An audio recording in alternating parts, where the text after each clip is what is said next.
अवधूत चिंतन श्री गुरुदेव दत्त श्री स्वामी समर्थ। नमस्कार सर्वांना, शुभ शनिवार। कारण शनिवार सुद्धा श्रावण महिन्यात अश्वत्थ मारुती यांचं पूजन ह्या दिवशी केलं जातं आणि बरेचशे ठिकाणी किंवा बऱ्याचशा प्रांतांमध्ये शनिवारची सुद्धा म्हणजे आपण जसे श्रावणी सोमवार करतो तसे श्रावणी शनिवार सुद्धा केले जातात। तर ह्या दिवसाला सुद्धा खूप महत्त्व आहे। त्याचबरोबर शनिवारी आजच्या दिवशी म्हणजे श्रावणातल्या शनिवारी ज्यांना कोणाला गुरुचरित्र पारायणाची सुरुवात करायची असेल ते आजपासून ती करू शकतात। आजपासून नक्कीच करू शकता। आज आपण गुरुचरित्र पारायण काळात काय काय खाऊ शकता, तुम्ही काय काय खाऊ शकत नाही किंवा कोणत्या गोष्टी चालतात कोणत्या गोष्टी चालत नाही याबद्दल आज आपण बोलूया। बरेचसे त्यामधले नियम आहेत, सगळ्या गोष्टी आहेत। तर मी बरेचसे असे व्हिडिओ टाकणार आहे ज्याच्याने तुम्हाला सुद्धा लक्षात येईल की आपल्याला नक्की काय नियम पाळायचे आहे, नक्की काय गोष्टी करायच्या आहेत। तर आज आपण बघूया की आपल्याला काय खाल्लेलं चालतं, काय कोणत्या गोष्टींचे नियम पाळायचे आहे, खातानाचे नियम किंवा आपण आता समजा श्रावणी सोमवार आला आहे तर उपवास जेव्हा असणार आहे तर उपवासाच्या वेळेस आपण काय खायचं आहे, कोणत्या गोष्टी चालणार आहे। आणि त्याचबरोबर दोन ग्रंथ आहेत आपल्याला माहिती आहे, दिंडोरी प्रणीत ग्रंथ आहे आणि जे ओरिजिनल ग्रंथ म्हणजे ज्यामध्ये पूर्ण श्लोक वगैरे सगळे दिलेले आहे, मोठा ग्रंथ जो आहे त्या ग्रंथामध्ये काय दिलेलं आहे आणि ह्या ग्रंथामध्ये काय दिलेलं आहे आणि हा फरक कशामुळे आहे काय आहे हे सुद्धा आपण बघणार आहोत। त्यामुळे वेगळे व्हिडिओज मी आणणार आहे, त्याची तुम्ही नक्कीच नोंद घ्या। कारण आता बरेचसे असे व्हिडिओज गुरुचरित्र निमित्त मी श्रावणानिमित्त गुरुचरित्राचे आणणार आहे ज्याच्याने तुम्हाला सुद्धा सर्व गोष्टींची माहिती मिळेल आणि मला जेवढी माहिती आहे मी ती तुमच्याशी शेअर करू शकेल। चला व्हिडिओला सुरुवात करूया। बघूया की जर का आपल्याला गुरुचरित्र पारायण वाचायचं आहे म्हणजे आपण आजपासून पारायण वाचत आहोत, आता बऱ्याचशा जणांचं वाचन झालेलं असेल किंवा ज्यांनी कोणी पारायण केलं असेल किंवा करायचं असेल ते ह्या गोष्टीची काळजी घेऊ शकता आणि त्यानुसार तुम्ही ह्या पारायण काळात काय खाऊ शकता, काय खाऊ नाही शकत किंवा कोणत्या गोष्टी चालतात कोणत्या नाही त्याबद्दल आपण बघणार आहोत। आता तुम्हाला मी सांगते ज्याबद्दलची जी माहिती मी सांगणार आहे ती ह्या गुरुचरित्राबद्दलची माहिती सांगते, श्री गुरुचरित्र। कारण हे जे आहे हे दिंडोरी प्रणीत श्री स्वामी समर्थ सेवा व आध्यात्मिक विकास मार्ग दिंडोरी प्रणीत केंद्रातलं हे गुरुचरित्र आहे। त्याचबरोबर दुसरं जे एक गुरुचरित्र आहे जे रिअल आहे, रिअल म्हणजे हे सुद्धा तेच आहे, असं रिअल किंवा असं काही नाही, म्हणजे म्हणायचा अर्थ असा की जे ओरिजिनल ज्यामध्ये सगळे श्लोक सगळ्या गोष्टी आहेत त्या सुद्धा मी तुम्हाला दाखवते। तर त्याचे थोडे नियम वेगळे आहेत। तर आधी आपण याचे नियम बघूया। जो ग्रंथ आधीपासून जुन्या काळापासून जो आहे आणि जो दिंडोरी प्रणीत आहे त्यामधले ह्यातले जे प्रभावी स्तोत्र आहे, जे मंत्र आहे, जे श्लोक आहे ज्यांनी महिलांना असं म्हणतात की त्रास होतो म्हणून हा ग्रंथ महिलांनी वाचू नये। त्यामुळे जो दिंडोरी प्रणीतचा आहे त्यामध्ये ते नसल्यामुळे आणि त्याचबरोबर आजकालच्या लाईफस्टाईलनुसार आजकालच्या गोष्टीनुसार आजकाल लोकांना शरीराचे खूप त्रास होत आहे उपवासाने। आधीच्या काळात लोक अगदी पाचोळा खाऊन सुद्धा गोष्टी करायचे, म्हणजे अगदी पाण्यावर सुद्धा उपवास करायचे, पण आजकाल तसं शक्य नाही। त्यामुळे आपल्या स्वामींनीच म्हणजे गुरुमाऊलींनी आपल्यासाठी खूप गोष्टी सोप्या केलेल्या आहे कारण आपण ते करू शकतो। पण त्याचबरोबर मेन नियम तर तसेच राहतात पण तरी सुद्धा त्यामध्ये सोपपणा आहे।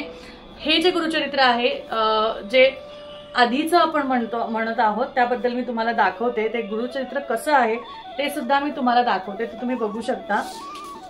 तर हे जे गुरुचरित्र आहे यावर तुम्ही नाव बघू शकता, सरस्वती गंगाधर कृत श्री गुरुचरित्र। हे जे गुरुचरित्र आहे यामध्ये सर्व जुन्या म्हणजे सर्व स्तोत्र मंत्र श्लोक सगळं दिलेलं आहे आणि तुम्ही बघू शकता हे किती मोठं म्हणजे बऱ्यापैकी हे मोठं आहे आणि ह्याला कव्हरिंग वगैरे केलेली आहे म्हणजे खराब होऊ नये। त्यानुसार याची जे खाण्याचे नियम आहे ते मी तुम्हाला सांगते। ह्याचे खाण्याचे नियम ह्याच्यामध्ये तुम्ही काय खाऊ शकता किंवा काय करू शकता हे सगळं म्हणजे हे बघा ह्यामध्ये असं तुम्हाला हे दत्तात्रेय यंत्र वगैरे दिलेलं आहे। तर इथे बघा इथे एकच आहे जे खूप अवघड आहे, म्हणजे हे जे करतात त्यांच्यासाठी थोडं अवघड आहे, ते म्हणजे तुम्हाला फक्त दूध भात किंवा तूप पोळी साखर तूप पोळी हेच तुम्ही खाऊ शकता।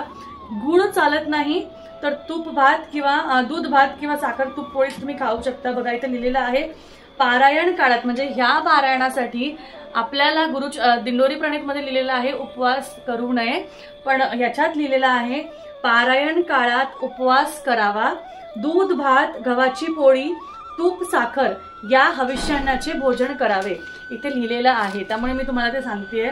ब्रह्मचर्य पाळावे, रात्री चटईवर पांढऱ्या घोंगडीवर निजावे, हे सगळं म्हणजे खाण्याचे जे आहे ते थोडेसे अवघड नियम आहे। म्हणजे तुम्हाला उपवास करायचा आहे, दूध भात खायचा आहे, पोळी साखर तूप खायचं आहे आणि तेच। आणि त्यानंतर आत्ताचं जे आपलं हे दिंडोरी प्रणीत आहे ह्यामध्ये आपल्या गुरुमाऊलींनी आजकालच्या गोष्टीनुसार खूप सोप्या म्हणजे खूप सोप्या पद्धतीने आपल्याला ते जे नियम आहे ते दिलेले आहे। त्यामध्ये आता आपण बघा, पारायण काळात तुम्ही एक धान्य अन्न खाऊ शकता। जसं तिथे सांगितलंय दूध भात किंवा तूप साखरपोळी, म्हणजे तुम्ही दूध भात खात असाल तर तुम्हाला 7ही दिवस दूध भातच खायचा आहे, त्यामध्ये ते पुरुष करू शकतात। आणि जर तूप साखर पोळी खाल्ली तर तुम्हाला 7ही दिवस तूप साखर पोळीच खायची आहे, अशा पद्धतीने तुम्हाला करायचंय। तर एक धान्य तुम्हाला खायचे आहे, ज्यामध्ये समजा गहू आणि गव्हाचे विविध पदार्थ, म्हणजे गहू खाल्ले तर गहू असेल तर पोळी, रवा, कुरडई, म्हणजे जे गव्हाने बनलेल्या गोष्टी असतात, गव्हाचे पापड हे तुम्ही खाऊ शकता, गव्हाने बनलेल्या गोष्टी ज्या आहेत ते। आणि पुऱ्या, कुरडई ज्यामध्ये आणि अशा कोणत्याच गोष्टी नाही ज्यामध्ये कांदा लसूण टाकतात, तसं तुम्हाला खायचं नाहीये। शेवयाची भाजी, आपला शेवयाचा उपमा करतो आपण, ते शेवया चालू शकतात। मैदा चालत नाही। आता तुम्ही म्हणाल मैदा गव्हानेच तयार होतो, पण मैदा चालत नाही कारण तो खूप जास्ती रिफाइंड प्रकार असतो। त्यानंतर एक धान्यामध्ये तुम्ही नुसतं गहू, बाजरी, ज्वारी, भात सुद्धा खाऊ शकता, असं काही नाहीये भात खाऊ शकत नाही, भात सुद्धा खाऊ, पण एक जे तुम्ही खाल्लं ना तुम्हाला तेच खायचं आहे। भात सुद्धा चालतो, बरेचसे जण म्हणतात भात नाही चालत, का नाही चालत याच्या मागचा रिझन तुम्हाला मी सांगते। भाताने काय होते ना, भात गरम गरम खाल्ला किंवा भात खाल्ला की थोडीशी झोप येते, आणि आपल्याला पारायण करायचं आहे, पोथी वाचायची आहे, आणि ते पोथी वाचन करताना आपल्याला झोप येऊ नये म्हणून भात खाऊ नये असं सांगितलं जातं। त्यानंतर पालेभाजी तुम्ही खाऊ शकता, ज्यामध्ये लाल माठ, हिरवा माठ, राजगिरा, पालक, करडई, कोथिंबीर, कढीपत्ता, मेथी हे तुम्ही आरामात खाऊ शकता। फळभाज्या जसं काही बटाटा, टोमॅटो, फ्लावर, कोबी, घोसाळं, गिलकं ज्याला म्हणतात, वांगे, ढोबळी, मिरची, हिरवी मिरची, लाल मिरची, तोंडले, गाजर, सुरण, रताळे, शेंगा, वालाच्या शेंगा, घेवड्याच्या शेंगा, हे सगळं चालेल। आणि त्याचबरोबर फळांमध्ये सर्व फळं तुम्ही खाऊ शकता। आंबट, गोड, तिखट जे गोष्टी असतात ते खाऊ शकतात, फक्त जे तुरट असतात किंवा जे कडू असतात ते खाऊ नये। त्यानंतर बघा, भाज्यांमध्ये सुद्धा कारलं बरेचसे जण खातात, पण शक्यतो कारलं सुद्धा खाऊ नये, म्हणजे ज्या गोष्टी तुरट आहे, ज्या गोष्टी कडू आहे, कडू मध्ये कारलं पण येतं, तर कारलं सुद्धा ह्या पारायण काळात खाऊ नये असं म्हटलं जातं। तेलामध्ये तुम्ही खाण्यातलं कोणतंही तेल वापरू शकता, तेलाचं असं काही नाहीये। त्यानंतर मसाल्यामध्ये हळद, लाल मिरची आणि मीठ एवढंच तुम्हाला वापरायचं आहे।